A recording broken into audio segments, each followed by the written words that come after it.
এ বাবা আহলে বাইত কারা? নবী সাসারা আছে না? কয় না নবী সাসারা আছে না? আহাল মানে পরিবার, কয় না আহাল মানে কি? আরো করে আহাল মানে কি? বাইত মানে ঘর, বাইত মানে কি?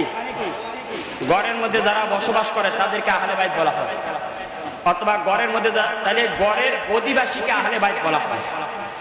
তো এখন নবীর ঘরের মধ্যে নবীর চাচারা ছিল, খুব খেয়াল করবেন, নবীর বিবিরা, নবীর ছেলেরা ছিল, নবীর মেয়েরা ছিল, নবীর দাদা আছে, নবীর দাদি আছে, মা আছে, বাবা আছে।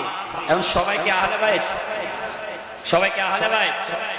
আমি বলে দিই সহজে, অনেকগুলো ব্যাখ্যা বিশ্লেষণ আছে, আমি সংক্ষেপে বলে দিই। আহলে বাইত দুই প্রকার, একটা হলো আহলে বাইতে আম, আর একটা হলো আহলে বাইতে খাস। একটা হলো আম মানে সাধারণ আহলে বাইত, অর্থাৎ যেটার মধ্যে সবাই অন্তর্ভুক্ত হবে। আর একটা হলো আহলে বাইতে খাস, যেখানের মধ্যে সবাই বুঝতে পারবে না, যারা একমাত্র নির্দিষ্ট। আহলে বাইতে আমের মধ্যে আমার নবীর বিবিরা, আমার নবীর চাচারা আছে, আমার নবীর দাদা দাদি আছে, সন্তানরা আছে, এটা হলো আহলে বাইতে আম। আর আহলে বাইতে খাস যেটা, সে ক্ষেত্রে আমার নবী বলছেন আমার একমাত্র খাস, আমার একমাত্র খাস নির্দিষ্ট আমি নবীর আওলাদ হলো 4 জন। 1 নাম্বার আলী, ফাতেমা, হাসান, হুসাইন, এই 4 জন হলো নির্দিষ্ট খাস আমি নবীর আহলে বাইত। জোরে করে সুবহানাল্লাহ। আল্লাহুম্মা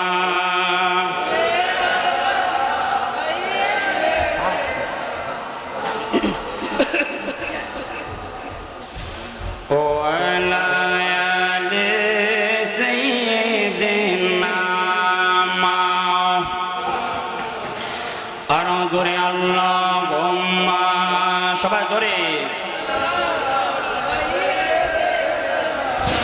মাওলানা মুহাম্মদ ওয়ালা।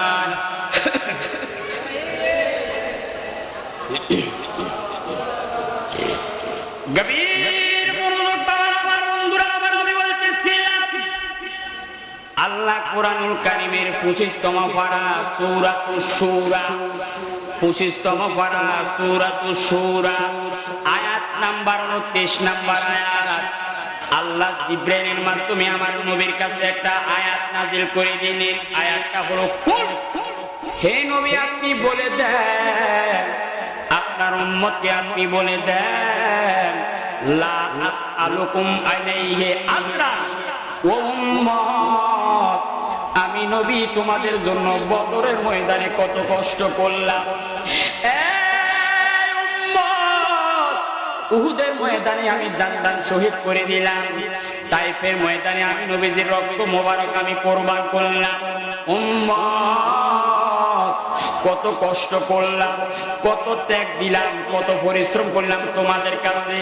লা আসআলুকুম আলাইহি আজরান, আমি নবীজি এত কষ্ট করলাম, কোন কষ্টের বিনিময়ে আমি নবী তোমাদের কাছে চাই না।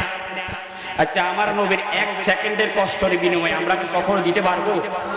আওয়াজে বুঝা যায় দিতে পারবে, দিতে পারবে? বাবার আমার বন্ধুরা, আমার নবী ডাক দেখো, উম্মত আমি তোমাদের কাছে কোন কষ্টের বিনিময় চাই না, ইল্লা মাওয়াদ্দাতা ফিল কুরবা। উম্মত আমি নবীজি এত কষ্ট করলাম, কোন বিনিময় চাই না, শুধুমাত্র একটা বিনিময় চাই। ও নবী গো, কি বিনিময়?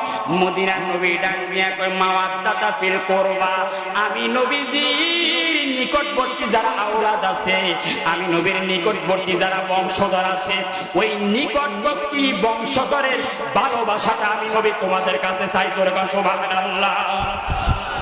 কোরআনের আয়াত, এটা আমার কথা নয়। আমার নবী বলেন তোমাদের কাছে আমি কিচ্ছু চাই না, ইল্লাল মাওয়াদ্দাতা ফিল কুরবা, একমাত্র আমি নবীর যে নিকটবর্তী আওলাদ যারা আছে তাদের ভালোবাসাটা চাই, তাদের মহব্বত চাই। আহারে, এই আয়াত যখন নাজিল হয়েছে, আমার নবীর সামনে বসা ছিল সাহাবায়ে কেরাম, হযরত আব্দুল্লাহ ইবনে আব্বাস, তাফসীরে ইবনে কাসির সহ তাফসীরে দুরুল মনসুরের মধ্যে উল্লেখ আছে, সাহাবায়ে কেরাম আব্দুল্লাহ ইবনে আব্বাস, নবীর সাহাবী আব্দুল্লাহ ইবনে আব্বাস নবীজিকে প্রশ্ন করলেন, ইয়া নবী, আল্লাহ নবী গো, ও মায়ের নবীজি মানহুম কারাবাতুকা আল্লাতী ওয়াজাবাত আলাইনাল মাওয়াদ্দাতা। ও মায়ের নবীজি কারা আপনি নবীর নিকটবর্তী আওলাদ, যাদেরকে ভালোবাসা আল্লাহ আমাদের উপর ফরজ করে দিয়েছেন, আবশ্যক করে দিয়েছেন, তারা কারা? আপনার নিকটবর্তী আওলাদ কারা? এবার আমার নবী বলেন সাহাবীরা রে, আমি নবীজির নিকটবর্তী আওলাদ হলো আলীউন, ফাতেমাতুন, হাসান, হুসাইনুন। এই চারজন হলো আমি নবীর নিকটবর্তী আওলাদ, একদম খাস আওলাদ, আমি নবীর কাছের আওলাদ। এই চারজনকে ভালোবাসা আমার আল্লাহ তোমাদের জন্য ফরজ করে দিয়েছেন। জোরে বলেন সুবহানাল্লাহ। কোরআনের আয়াত তাফসীরের মাধ্যমে আমরা প্রথম প্রমাণ পেয়ে গেলাম আমার নবীজির খাস একদম কাছের নিকটবর্তী আওলাদ কয়জন? আরো জোরে কোন কয়জন? আরো জোরে কয়জন? এক নাম্বার আলী, কোন এক নাম্বার, দুই নাম্বার ফাতেমা, তিন নাম্বার হাসান, চার নাম্বার হুসাইন। মোট কয়জন? চারজন। দুই নাম্বার দলিল সুনানে তিরমিজির হাদিস। আমার দয়াল নবীজি মসজিদে নববীর সামনে বসে আছেন, হঠাৎ করে ইমাম হুসাইন আসলেন। আমার নবীর একটা চাদর মোবারক ছিলেন, কালো চাদর। নবীজি ইমাম হুসাইনকে বলেন আসো নানা আসো, চাদরের ভিতরে ঢুকাইছেন। এবার কিছুক্ষণ পর ইমাম হাসান আসলেন, আমার নবীর চাদরের ভিতরে ঢুকাইছেন। ফাতেমা আসলেন, ওনাকেও ঢুকাইছেন। আলী আসলেন, ওনাকেও ঢুকাইলেন। এবার আমার নবীর একজন বিবি ছিল উম্মে সালমা। উম্মে সালমা এসে বলছেন হুজুর আমাকেও একটু চাদরের ভিতরে ঢুকান না। আমার নবী কর না না না না না, উম্মে সালমা এই চাদরের মধ্যে অন্য কেউ ঢুকতে পারবে না, একমাত্র আমি নবীজির একদম কাছের আওলাদ যারা, নিকটবর্তী আওলাদ যারা, তারাই এই চাদরের মধ্যে ঢুকতে পারবে, অন্য কেউ ঢুকতে পারবে না। এই হাদিস দ্বারা প্রমাণ হয়ে গেল এই চাদরের ভিতরে ঢুকছে কয়জন? আর জোরে না কয়জন? কে? এক নাম্বার কি বলছিলাম? এক নাম্বার আলী, দুই নাম্বার ফাতেমা, তিন নাম্বার হাসান, চার নাম্বার হুসাইন।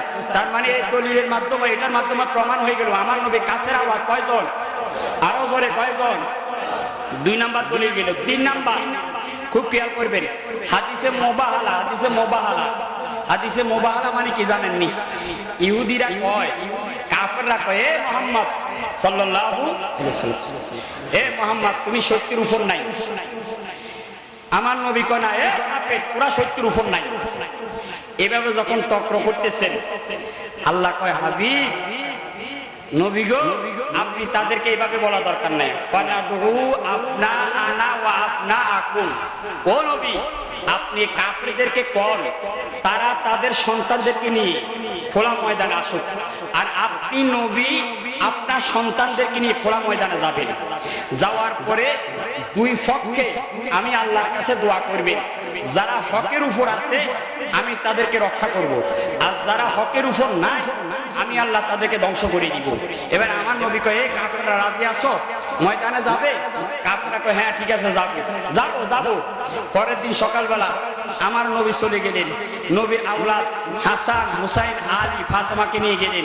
আর এই দিক দিয়ে কাফেরদের জন্য অপেক্ষা করতেছেন। আরে কাফেরদের কোনো খবর নাই, খবর নাই, কাফেররা আসতেছেন না।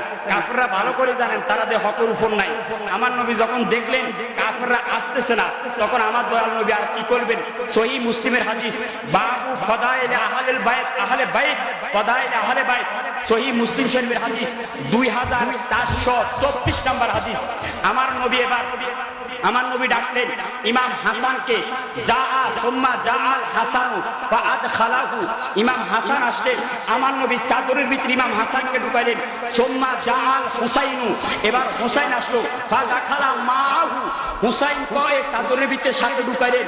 সোম্মা জাআল ফাতেমাতুন, ফাতেমা আসলো। ফাযাখালাহা, মা ফাতেমাকে আমার নবী চাদরে ঢুকাইলেন। সোম্মা জাআল আলীউন, আলী আসলেন। ফাযাখালাহু, আলীকে ঢুকাইলেন। ঢুকানোর পরে এবার আমার নবী আসমানের দিকে তাকায় বলতেছেন আল্লাহুম্মা হাউলাই আহলি, আল্লাহ এই চাদরের ভিতরে যারা ঢুকছে তারা আমি নবীর আহাল, আমি নবীর বংশধর। হে আল্লাহ এই চারজনকে আমি নবী ভালোবাসি, আল্লাহ তুমিও ভালোবাসো। শুধু তাই নয়, এই চারজনকে কিয়ামত পর্যন্ত যারা ভালোবাসবে আল্লাহ তুমি তাদেরকেও ভালোবাসিও। তোর কাছে সুবহানাল্লাহ। তার মানে হাদিস, কোরআন আয়াত, এটার মাধ্যমে প্রমাণ হয়ে গেল আমার নবীর